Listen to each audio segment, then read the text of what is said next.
Estou aqui nervosa, que a Paloma falou quase toda a minha fala. E olha que hoje eu estou muito mal. Ontem eu ainda falei com ela, Paloma, eu estou tão dodói. E ontem eu ia bater até o caso com ela. Mas olha, gente, eu estou muito feliz, porque tudo que eu vou falar, e é uma coisa muito legal, que tudo veio dando seguimento à nossa fala. Por quê? A codependência afetiva começa justamente como o Edson começou a fala, sobre a codependência, explicando como começou a codependência, sobre a primeira reunião, como começou a palavra codependência, como muita gente não sabia. Essa palavra começou em 1940, na verdade, na década, né, se eu não me engano. E, assim, muita gente foi nos anos de 1940, quando as mulheres dos dependentes do AA, que elas iam para reuniões e elas ficaram querendo saber, porque elas estavam também doentes. E elas formaram as reuniões do Analon, e em 1940 foi quando elas formaram a primeira reuniões do codependente. E quando foi em 1970, um grupo de psicólogos num centro de tratamento de Minnesota, que descobriram essa palavra codependente, que foram estudar. Isso é muito bom a gente saber, porque em 1940 essa palavra já existia, esse grupo já existia, né? E elas transformaram os 12 passos e aplicaram para elas, porque muitas mulheres sofriam, e elas eram conhecidas como quê? Mulheres que se relacionam com pessoas adictas, mulheres que se relacionam com homem que bebe, e assim eram vários nomes que elas tinham. Então, o Edson fez um apanhado muito bom no começo da reunião. Quem estava no começo ouviu a fala dele. Depois entrou nossas amigas falando de tudo, e, por final, a Paloma agora dizendo que era a dependência afetiva. E é diferente da dependência, da codependência afetiva, que era o que eu estava aqui me torcendo, porque eu falei, Paloma vai acabar falando. Por quê? A dependência afetiva é tudo isso que a Paloma falou. E ela começou a falar da codependência afetiva. Vocês perceberam que a codependência afetiva é tudo isso que ela falou. Mas a codependência afetiva, a pessoa deixa de viver a vida dela para viver a vida do outro. Ela passa quando é a química, a dependência, e temos 3 tipos de codependência. E aí vem a codependência química, a codependência afetiva e a codependência familiar. E todas elas a gente tem.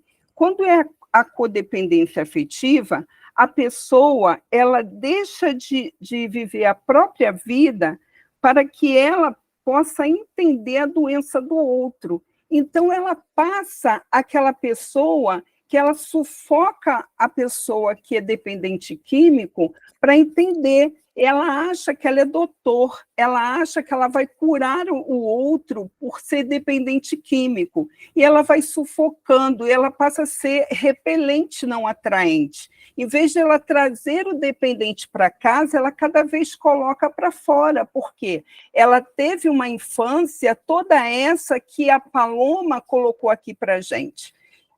Como o Edson e já foi dito aqui, o fogo não começa quando ele já está grande.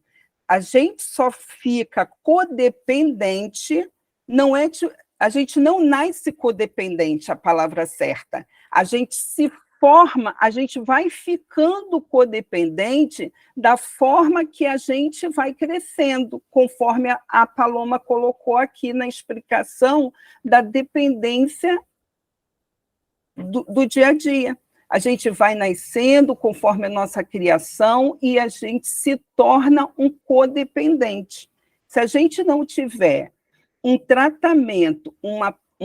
tratamento psíquico e uma ajuda psicológica, futuramente vamos ser adultos doentes. Eu sempre digo em meu consultório, se todos adolescentes procurarem um consultório ou uma criança, eles se tornam um adulto melhor. Por isso que hoje muitas crianças, muitas famílias, elas estão procurando os psicólogos e os psicanalistas para fazerem um tratamento com as crianças. Por quê? Porque hoje elas reconhecem que uma criança tratada é um adulto saudável. Por isso que precisamos entender que o codependente ele não nasce codependente, ele se torna um codependente. Quando o codependente químico, ele tenta viver a doença do outro. Quando é a codependência afetiva, ele quer viver a vida do outro. Sabe aquela pessoa que tudo é o outro, tudo faz pelo outro, o outro não pode fazer nada que ele já fez, e ele quer viver a vida do outro. É como se ele fosse o porto seguro do outro, sabe? Ele é diferente da dependência afetiva. Ele é codependente afetivo. Existe uma diferença muito grande. É aquilo que a Paloma colocou bem colocado. Eu precisava saber fazer o que a Paloma fez, porque se eu conseguisse colocar os slides também, ia ficar muito legal, porque eu também fiz o que a Paloma fez, que era isso que eu queria pedir à Paloma. Mas se eu tivesse ontem boa, a gente poderia trocar essa figurinha, que ia ficar muito legal quando eu colocasse na tela, que vocês iam ver essa diferença. Porque o portador da codependência afetiva, ele é como se fosse o salvador da pátria da pessoa, sabe? Ele se anula totalmente para viver a vida do outro. E quem é como seu Eloy, e ele tem essa experiência, ele sabe disso, ele pode dizer isso aqui, quando ele tiver a oportunidade de fala, que ele já teve vários codependentes na vida dele. O outro não deixa o dependente viver. O codependente afetivo também, ele não deixa o outro viver. Ele faz de tudo para o outro, né? Ele põe a vida dele, às vezes, até em risco. Então, isso é muito importante. E o codependente familiar, ele ainda é pior, sabe? Porque o codependente familiar, sabe aquela família que só vive em guerra, gente? Sabe aquela família que só vive culpando o outro, falando que o outro é culpado, da casa está em guerra? É assim. Quando somos codependente familiar, é aquele que não vê o próprio umbigo. É aquele doente que diz assim, tem alguma coisa aqui que precisa ser melhorado? É isso. Temos que entender que tem alguma coisa fora do lugar. Esse é o codependente. Ele percebe que a casa dele está em desordem, mas ele é tão codependente do outro que ele protege aquele que está no problema e fala que a casa toda está errada. Ele é codependente do filho que está com problema, da filha, porque, veja, não é só o Adix. Às vezes eu tenho uma filha que protejo, às vezes eu tenho alguém que eu amo mais. Então, eu falo que a casa toda é errada, eu sou codependente daquela pessoa, e eu falo que todo mundo é errado, mas aquela pessoa é a certa. Então, eu destruo o meu lar todo para dizer que isto aqui é o certo. Então, esse é muito ruim. Então, eu preciso entender que eu preciso de ajuda. Então, quando uma casa é destruída, quando uma pessoa chega no meu consultório e diz: na minha casa é todo mundo errado, e eu tenho um filho, ou eu tenho uma filha, que aquele é o certinho, espera aí, vamos ver o que a gente pode fazer. E aí eu peço para ela falar para mim, de todo mundo, e a gente vai pontuando ali. Então, o que é uma codependência? Teve pessoas que perguntaram, no começo da reunião, o que era uma codependência. Sabe, codependência é isso. Codependência é a pessoa que não consegue viver a sua própria vida. Codependência é a pessoa que não consegue falar assim, olha, eu primeiro. Codependência é a pessoa olhar para o outro e dizer, olha, eu vou te ajudar, mas eu não posso me mutilar. E ainda eu coloquei lá no grupo, no final da reunião, vocês vão conseguir entender o que é codependência. Codependência é tudo isso que a Paloma colocou, porque é uma dependência afetiva que se transforma numa codependência adulta. Nós vivemos a nossa dependência infantil durante a nossa vida toda, vamos crescendo, amadurecendo e não temos capacidade para dizer isto eu não quero para a minha vida. E aí nos tornamos um codependente do outro. Enquanto temos capacidade de dizer eu não vou repetir isso que foi feito na minha vida enquanto eu era infantil, quando criança, eu não vou ser um codependente. Não vai ter um ciclo de vida na minha vida. Eu costumo dizer, o meu dedo é podre, sim, porque eu tenho aquela infância. A minha história ela não acabou. Eu tenho, como a Paloma disse, a minha dependência afetiva, ela passou pela minha vida o tempo inteiro.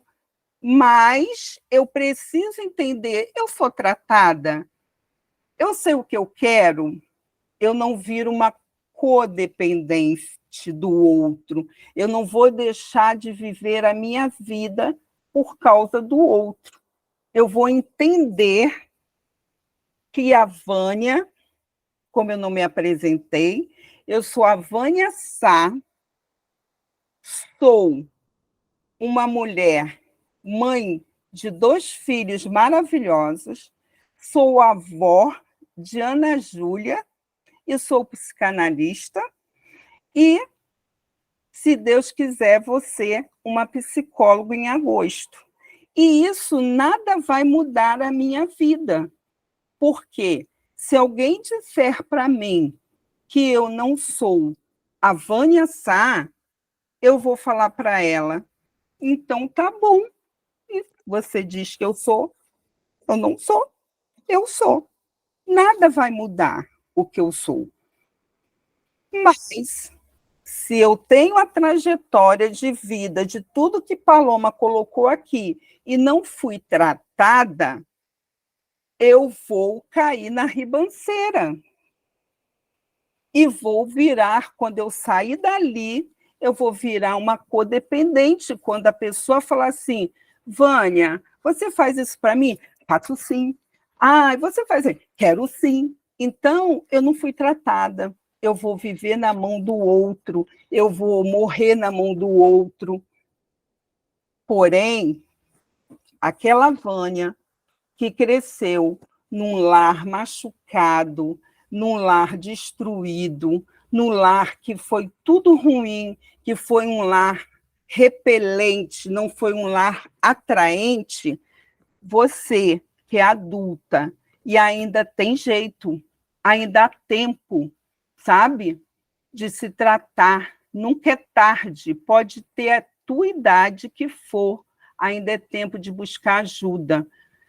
Ainda é tempo de dizer: eu quero ser curada sim, eu quero ser livre de todas as minhas dependências, eu quero ser livre da minha codependência.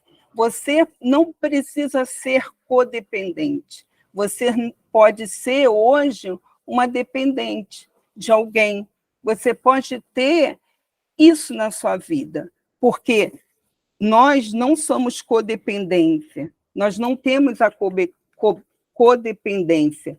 Hoje, nós podemos ser, sim, uma dependente de alguém, como a Paloma falou, e podemos nos tornar uma codependente. Então, até trouxe um teste para fazer e botar para vocês, mas não dá tempo.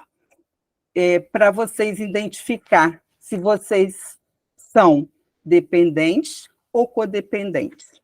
Mas não vai dar tempo, o tempo é muito curto. Deixa para próximo tempo, para a próxima oportunidade, porque é muito legal. Se a gente detectar em que estágio nós estamos da vida, tá? Eu deixo meu abraço, meu carinho, e muito obrigado, Edson, pela oportunidade, seu Eloy, porque nós nos conhecemos em 2018 e até hoje estamos trabalhando, e agradeço profundamente do meu coração estar mais uma vez compartilhando esse saber maravilhoso. Obrigada. Parabéns, Vânia. Sucesso, felicidade. Obrigado. Valeu, Vânia.